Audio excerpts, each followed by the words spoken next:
প্রিয় শিক্ষার্থী, আপনাদের বইয়ে দুটো মাত্র মডেল দেওয়া আছে। আমরা যদি ইন্টারমিডিয়েট একটু আমরা খেয়াল করি, এখানে কিন্তু 5টা মডেলের কথা দেওয়া আছে। আমি প্রথমে লিখেছি সেগুলা পদার্থের মডেলের মধ্যে 5টা মডেল দেওয়া আছে। 1 নম্বর মডেল দেওয়া আছে থমসন পরমাণু মডেল, রাদারফোর্ড পরমাণু মডেল, বোর পরমাণু মডেল, বোর সামারফিল্ড পরমাণু মডেল, তরঙ্গ বলবিদ্যা পরমাণু মডেল। এইখানে 5টি মডেল দেওয়া আছে। আপনি বলি থমসন পরমাণু মডেল 1898 সালে প্রস্তাবিত হয়েছিল, অর্থাৎ তিনি 1898 সালে এটি প্রথমে দিয়েছিলেন। রাদারফোর্ডের পরমাণু মডেল 1911 সালে, অর্থাৎ 1911 সালে রাদারফোর্ড মডেল দিয়েছিলেন। বোর পরমাণু মডেল 1913 সালে, 1913 সালে বোর একটি মডেল দিয়েছিলেন, এবং 1916 সালে বোর সামারফিল্ড একটি পরমাণু মডেল দিয়েছিলেন। আবার 1924 সালে এসে তরঙ্গ বলবিদ্যা পরমাণু মডেল নামে আরেকটি মডেল প্রস্তাবিত হয়েছিল। তো এতগুলো মডেলের মধ্যে আমাদের এখানে পাঠ্যমাত্র দুটি মডেল, সেটা হচ্ছে 1 নম্বর ছিল হচ্ছে রাদারফোর্ডের পরমাণু মডেল, আর 2 নম্বরটা হচ্ছে বোরের পরমাণু মডেল। প্রথমে আমি আপনাদেরকে আজকের এই ক্লাসে রাদারফোর্ডের পরমাণু মডেলটা আলোচনা করে দেখাবো। প্রিয় শিক্ষার্থী, আপনারা যদি বইয়ের মধ্যে পড়ে থাকেন কিছুটা ধারণা আসবে। আমার ভিডিও যদি না টেনে দেখেন, ইনশাল্লাহ আপনাদের সুন্দর একটি ধারণা চলে আসবে আশা করি।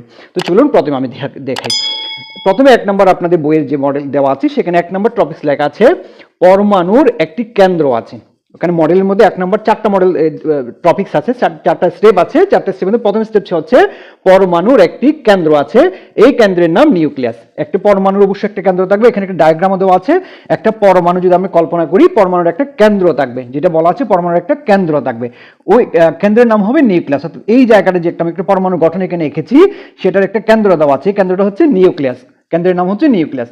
নিউক্লিয়াসের ভিতরে প্রোটন এবং নিউক্লিয়াসের বাইরে ইলেকট্রন অবস্থান করবে। নিউক্লিয়াসের ভিতরে থাকবে প্রোটন এবং চারপাশে বাইরে যেগুলো দেওয়া আছে সেগুলো হচ্ছে ইলেকট্রন দেওয়া আছে। আর কেন্দ্রের মধ্যে থাকবে শুধুমাত্র প্রোটন এবং নিউট্রন। নিউট্রনের কথা এখানে বলা হয় নাই। কেন্দ্রের মধ্যে থাকবে নিউট্রন এবং প্রোটন থাকবে, এবং বাইরের চারপাশে থাকবে ইলেকট্রন। যেহেতু আপেক্ষিকভাবে ইলেকট্রনের ভর শূন্য, যেহেতু আপেক্ষিকভাবে ইলেকট্রনের ভর শূন্য, কাজে নিউক্লিয়াসের ভিতরে অবস্থিত প্রোটন এবং নিউট্রনের ভরই পরমাণুর ভর হিসাবে বিবেচনা করা হয়।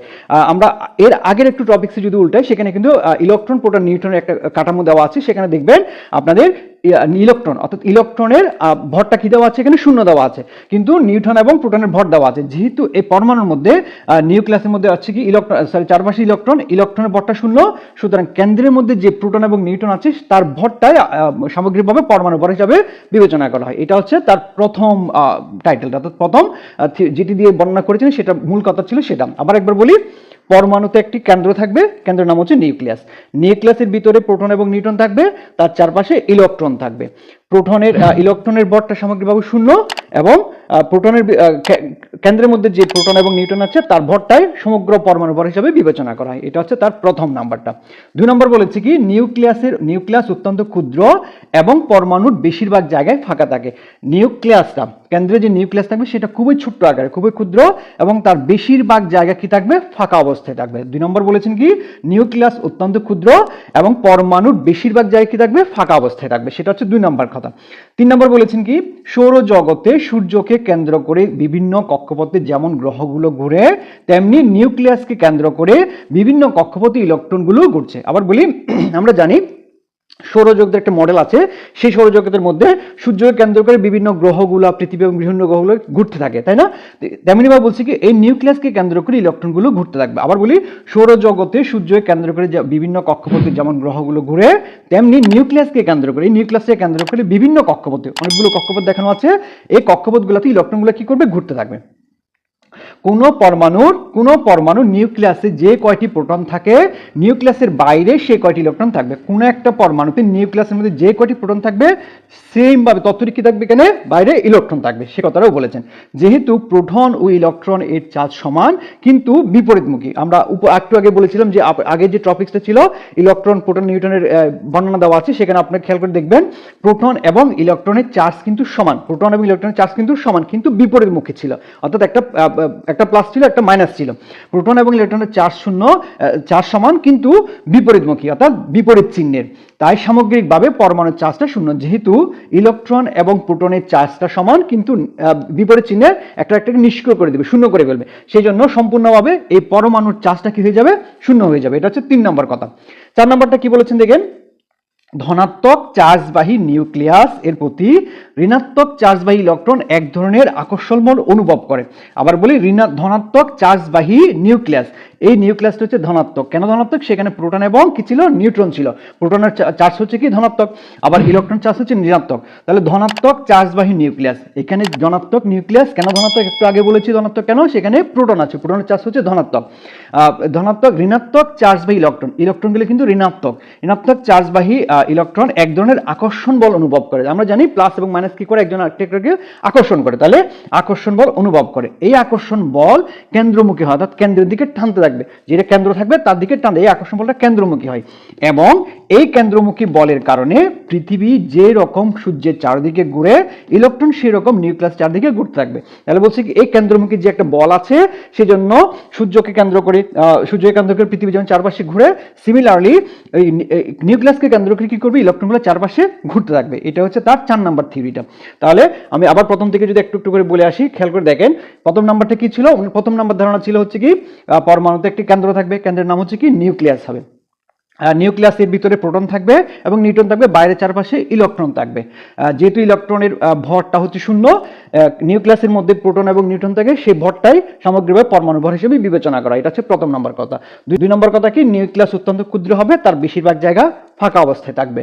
3 নম্বর কথা বলেছি কি সৌরজগতে সূর্যকে কেন্দ্র করে বিভিন্ন কক্ষপথে যেমন গ্রহগুলো ঘুরবে, সেম ভাবে নিউক্লিয়াসকে কেন্দ্র করে ইলেকট্রনগুলো ঘুরতে থাকবে। ঠিক আছে, এই যে বাইরে প্রোটন থাকে, আচ্ছা ঘুরতে থাকবে। আরেকটা কথা বলেছি কি, সেখানে এই কেন্দ্রের মধ্যে যতগুলো প্রোটন থাকবে, বাইরে ততগুলো ইলেকট্রন থাকবে, সেটাও বলেছেন উনি, তাই না? আবার বলেছেন কি, যেহেতু প্রোটন এবং ইলেকট্রনের চার্জ শূন্য, প্রোটন এবং ইলেকট্রনের চার্জ শূন্য, কাজেই এবং সমান হয়, প্রোটন এবং ইলেকট্রনের চার্জটা সমান এবং বিপরীত চিহ্ন হয়, সেই জন্য একটা নিষ্ক্রিয় করে দিবে। সুতরাং কি হবে? তাই সামগ্রিকভাবে পরমাণুর চার্জটা কি হবে? শূন্য হবে। 4 নম্বর মডেল ধারণা দিয়েছেন কি? ধনাত্মক চার্জবাহী নিউক্লিয়াস, ধনাত্মক নিউক্লিয়াসটা ধনাত্মক। কেন ধনাত্মক? সেখানে প্রোটন আছে সেজন্য।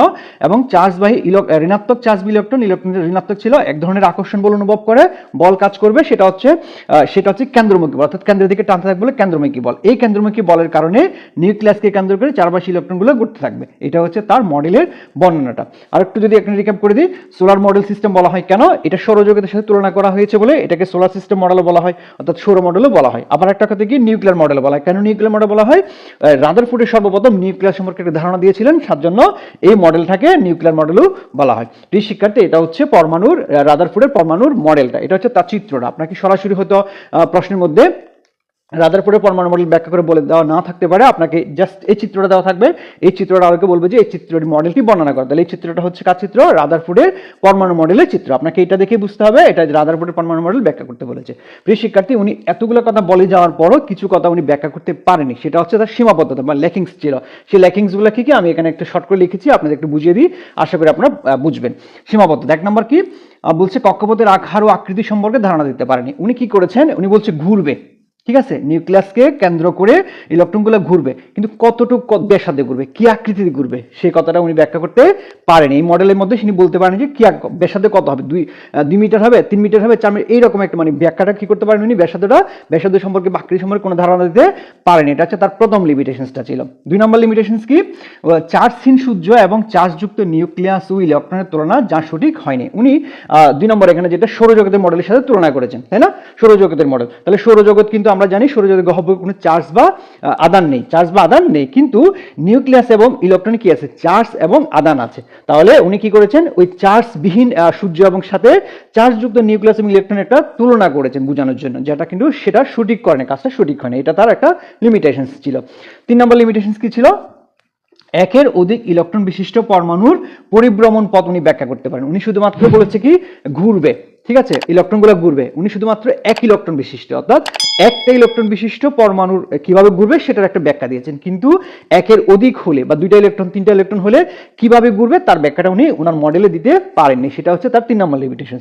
4 নম্বর লিমিটেশনটা হচ্ছে ম্যাক্সওয়েলের তত্ত্বানুসারে রাদারফোর্ডের মডেল সঠিক নয়। আমরা বুঝিয়ে দিই, ম্যাক্সওয়েল বলেছেন কি, যখন কোনো বস্তু বা কণা, যখন ম্যাক্সওয়েল একটা বিজ্ঞানীর নাম, ম্যাক্সওয়েল বলেছেন কি, কোনো বস্তু বা কণা যদি বৃত্তাকার কক্ষপথে ঘুরে, ঠিক আছে, বৃত্তাকার কক্ষপথে ঘুরে অনবরত শক্তি সেখান থেকে হারাতে থাকবে, বিকরণ করতে থাকবে। আবার বলি, ম্যাক্সওয়েল বলেছেন কি, যদি কোনো বস্তু বা কণা বৃত্তাকার পথে ঘুরতে থাকে তাহলে সেখানে কি হবে?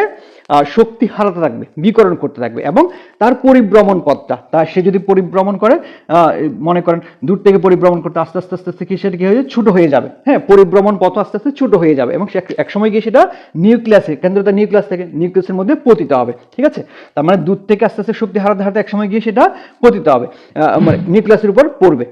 তখন কি হবে, নিউক্লিয়াস আস্তে আস্তে বেনিশ হয়ে যাবে। ঠিক আছে, সেটা কিন্তু ম্যাক্সওয়েলের তত্ত্ব অনুসারে। কিন্তু বলেছেন কি, রাদারফোর্ড বলেছেন কি, রাদারফোর্ডের অনুসারে সেটা কিন্তু কি হয়, সঠিক হয় না। তো রাদারফোর্ড বলেছেন সেটা স্থায়ী হবে, কিন্তু সে অনুসারে কি হবে না, স্থায়ী হচ্ছে না। এটা হচ্ছে তার 4 নম্বর লিমিটেশন। অর্থাৎ ম্যাক্সওয়েলের তত্ত্ব অনুসারে রাদারফোর্ডের মডেলটা কি হয় না, সঠিক হয় না। এটা হচ্ছে তার সীমাবদ্ধতাগুলো। তো প্রিয় শিক্ষার্থী, আমি চেষ্টা করেছি আপনাদেরকে রাদারফোর্ডের মডেলটি বুঝিয়ে দেওয়ার জন্য।